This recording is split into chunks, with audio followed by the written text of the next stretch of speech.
রাজ্যের বিভিন্ন জেলায় এমন অনেক রাজবাড়ি রয়েছে যেগুলি আজও মানুষের কাছে ভীষণই আকর্ষণীয়। দর্শনীয় স্থান হিসেবে সেই সব রাজবাড়িগুলিতে বেড়াতেও যান পর্যটকরা। আর সেই সমস্ত ঐতিহ্যবাহী রাজবাড়িগুলির মধ্যে পর্যটকদের কাছে অন্যতম প্রিয় মহিষাদল রাজবাড়ি। জমি জটিলতার কারণে দীর্ঘদিন বন্ধ হয়েছিল ঐতিহ্যবাহী মহিষাদল রাজবাড়ির সিংহদুয়ার তথা রঙ্গি বসান প্যালেস সংস্কারের কাজ। অবশেষে নবান্নের হস্তক্ষেপে মহিষাদলের বিধায়ক তিলক চক্রবর্তীর উদ্যোগে জানুয়ারি মাস থেকে শুরু হলো সিংহদুয়ার সংস্কারের কাজ। ইতিমধ্যেই সংস্কারের জন্য রাজ্যের হেরিটেজ কমিশন পূর্ত দপ্তরের মাধ্যমে 2 কোটি টাকা বরাদ্দ করেছে। তবে ঢিলেমি না করে দ্রুত গতিতে সংস্কার হোক এমনটাই চাইছেন মহিষাদল রাজ পরিবারের সদস্যরা। উল্লেখ্য, মহিষাদল রাজবাড়ির এই সিংহদুয়ার প্রায় 200 বছরের পুরনো। 1809 সালে ইউরোপীয় স্থাপত্য রীতির ধাঁচে রাজা জগন্নাথ গর্গ ও রানী ইন্দ্রাণী দেবীর সময় গড়ে তোলা হয় এই সিংহদুয়ার, যা রঙ্গিবসান প্যালেস হিসেবেও পরিচিত। তবে সংস্কারের অভাবে জরাজীর্ণ হয়ে পড়েছিল সিংহদুয়ার। এমন পরিস্থিতিতে 2015 সালে সিংহদুয়ার সংস্কারের জন্য 6,31,49,000 টাকা বরাদ্দ করেছিল কেন্দ্রীয় সংস্কৃতি মন্ত্রক। সেই টাকায় রাজ্য সরকারের তথ্য ও সংস্কৃতি দপ্তরের তত্ত্বাবধানে রাজ্য পুরাতত্ত্ব বিভাগ 2017 সালে সিংহদুয়ার সংস্কারের কাজ শুরু করে। তবে এর মাঝে দুবার ঠিকাদার বদল হয়। এছাড়াও করোনার সময় 2 বছর সংস্কারের কাজ সম্পূর্ণভাবে বন্ধ ছিল। এমন সময় প্রবল বর্ষায় দফায় দফায় বেশ কয়েকবার ভেঙে পড়ে সিংহদুয়ারের সামনের বেশ কিছুটা অংশ।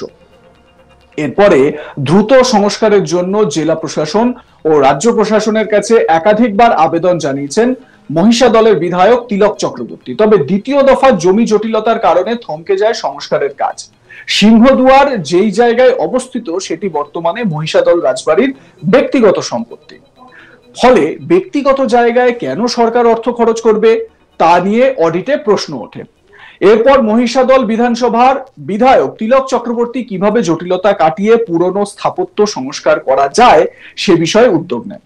নবান্নের সংশ্লিষ্ট দপ্তরের চেয়ারম্যান আলাপন বন্দ্যোপাধ্যায়ের সঙ্গেও কথা বলেন বিধায়ক।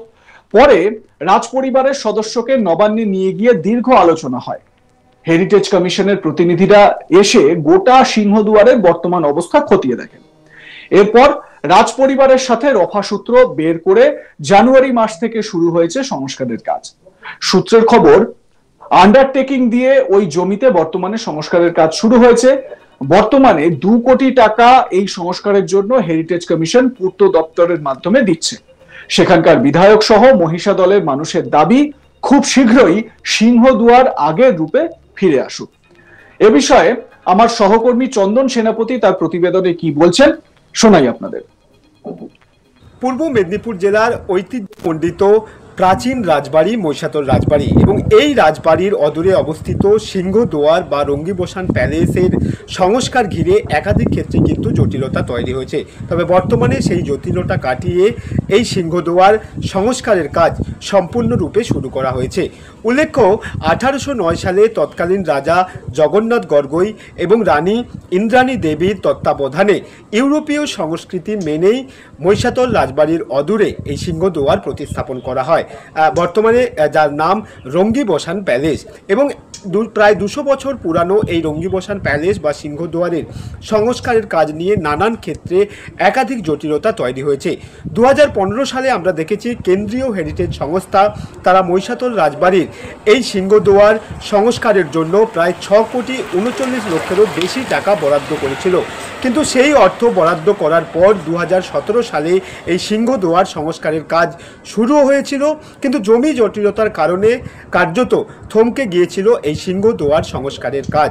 যেটা এখনো পর্যন্ত জানা যাচ্ছে যে তৎকালীন সময় এডিটে প্রশ্ন ওঠা শুরু হয়েছিল যে যেহেতু সিংহদুয়ার মহিষাদল রাজবাড়ির ব্যক্তিগত জায়গায় অবস্থিত, সেক্ষেত্রে ব্যক্তিগত জমির ওপর তৈরি এই সিংহদুয়ার সংস্কারের কাজে সরকারি অর্থ কেন বরাদ্দ করা হবে। তারপর 2020 সালে করোনার পরে প্রায় 2 বছর এই সংস্কারের কাজ বন্ধ হয়ে পড়েছিল। পরবর্তী সময় একাধিক বর্ষাতে আমরা দেখেছি সিংহদুয়ারের বিভিন্ন অংশ সেগুলো কিন্তু খসে খসে পড়তো। এবং তারপর আমরা দেখেছি যে তারপর আমরা দেখেছি এই সিংহদুয়ার প্রতিস্থাপনের ক্ষেত্রে কিন্তু নানান জটিলতা কাটিয়ে বর্তমান মহিষাদলের বিধায়ক তিলক চক্রবর্তী তিনি কিন্তু উদ্যোগী হয়েছেন এই সিংহদুয়ার সংস্কারের কাজে। যেটা এখনো পর্যন্ত জানা যাচ্ছে যে মহিষাদলের বিধায়ক তিলক চক্রবর্তী তিনি রাজপরিবারের একাধিক সদস্যদেরকে নিয়ে নবান্নে একাধিকবার বৈঠক করেছেন এবং সেই বৈঠকে কার্যত জমি জটের সমস্যার সমাধান সূত্র বেরিয়ে এসেছে। ইতিমধ্যেই রাজ্য হেরিটেজ সংস্থার পক্ষ থেকে প্রায় 2 কোটি টাকা বরাদ্দ করা হয়েছে এই সিংহদুয়ার সংস্কারের ক্ষেত্রে এবং চলতি মাস অর্থাৎ জানুয়ারি মাসেই কিন্তু এই সিংহদুয়ার সংস্কারের কাজ শুরু হয়েছে। মহিষাদলের মানুষ, সেখানকার বিধায়ক এবং রাজপরিবারের সদস্য প্রত্যেকেই চাইছেন সিংহদুয়ার সংস্কারের ক্ষেত্রে কোনো গাফিলতি না করে দ্রুত এই কাজ সম্পন্ন করা হোক। রাজ্যের বিভিন্ন জেলায় অনেক রাজবাড়ি রয়েছে এবং যে রাজবাড়িগুলো জরাজীর্ণ অবস্থায় পড়ে রয়েছে এই মুহূর্তে, অনেক রাজবাড়ি এরকম রয়েছে এবং এই রাজবাড়িগুলো মানুষের আকর্ষণের কেন্দ্রবিন্দুও বটে। সেই সমস্ত ঐতিহ্যবাহী রাজবাড়িগুলির মধ্যে পর্যটকদের কাছে অন্যতম প্রিয় মহিষাদল রাজবাড়ি। জমি জটিলতার কারণে দীর্ঘদিন বন্ধ হয়েছিল ঐতিহ্যবাহী মহিষাদল রাজবাড়ির সিংহদুয়ার তথা রঙ্গি বসান প্যালেস সংস্কারের কাজ। অবশেষে নবান্নের হস্তক্ষেপে মহিষাদলের বিধায়ক তিলক চক্রবর্তীর উদ্যোগে জানুয়ারি মাস থেকে শুরু হলো সিংহদুয়ার সংস্কারের কাজ। ইতিমধ্যে সংস্কারের জন্য রাজ্যের হেরিটেজ কমিশন পূর্ত দপ্তরের মাধ্যমে 2 কোটি টাকা বরাদ্দ করেছে। তবে দ্রুত গতিতে সংস্কার হোক এমনটাই চাইছেন মহিষাদল রাজপরিবারের সদস্যরা। উল্লেখ্য, মহিষাদল রাজবাড়ির এই সিংহদুয়ার প্রায় 200 বছরের পুরনো। 1809 সালে ইউরোপীয় স্থাপত্য রীতির ধাঁচে রাজা জগন্নাথ গর্গ ও রানী ইন্দ্রাণী দেবীর সময় গড়ে তোলা হয় এই সিংহদুয়ার। তবে সংস্কারের অভাবে জরাজীর্ণ হয়ে পড়েছিল সিংহদুয়ারটি। এমন পরিস্থিতিতে 2015 সালে সিংহদুয়ার সংস্কারের জন্য 6,31,49,000 টাকা বরাদ্দ করেছিল কেন্দ্রীয় সংস্কৃতি মন্ত্রক। সেই টাকায় রাজ্য সরকারের তথ্য সংস্কৃতি দপ্তরের তত্ত্বাবধানে রাজ্য পুরাতত্ত্ব বিভাগ 2017 সালে সিংহদুয়ার সংস্কারের কাজ শুরু করে। তবে এর মাঝে 2 বার ঠিকাদার বদল হয়। এছাড়াও করোনার সময় 2 বছর সংস্কারের কাজ সম্পূর্ণভাবে বন্ধ ছিল। এমন সময় প্রবল বর্ষায় দফায় দফায় বেশ কয়েকবার ভেঙে পড়ে সিংহদুয়ারের সামনের বেশ কিছুটা অংশ। এরপর দ্রুত সংস্কারের জন্য জেলা প্রশাসন ও রাজ্য প্রশাসনের কাছে একাধিকবার আবেদন জানিয়েছেন মহিষাদলের বিধায়ক তিলক চক্রবর্তী। তবে দ্বিতীয় দফার জমি জটিলতার কারণে থমকে যায় সংস্কারের কাজ। সিংহদুয়ার যে জায়গায় অবস্থিত সেটি বর্তমানে মহিষাদল রাজবাড়ির ব্যক্তিগত সম্পত্তি। ফলে ব্যক্তিগত জায়গায় কেন সরকার অর্থ খরচ করবে তা নিয়ে অডিটে প্রশ্ন ওঠে। এরপর মহিষাদল বিধানসভার বিধায়ক তিলক চক্রবর্তী কিভাবে জটিলতা কাটিয়ে পুরনো স্থাপত্য সংস্কার করা যায় সে বিষয়ে উদ্যোগ নেন এবং পরবর্তী সময় একটা সমঝোতার মাধ্যমে এই কাজ সম্পন্ন হয় এবং তারপর এটি সিংহদুয়ার মেরামতির কাজ বা সংস্কারের কাজের জন্য 2 কোটি টাকা বরাদ্দ হয়। এই খবরটি জেনে আপনাদের কেমন লাগলো জানাতে ভুলবেন না। দেখতে থাকুন আজ তাক বাংলা। সাবস্ক্রাইব করুন আমাদের ইউটিউব চ্যানেলটি, বেল আইকন প্রেস করতে ভুলবেন না নোটিফিকেশন পেতে।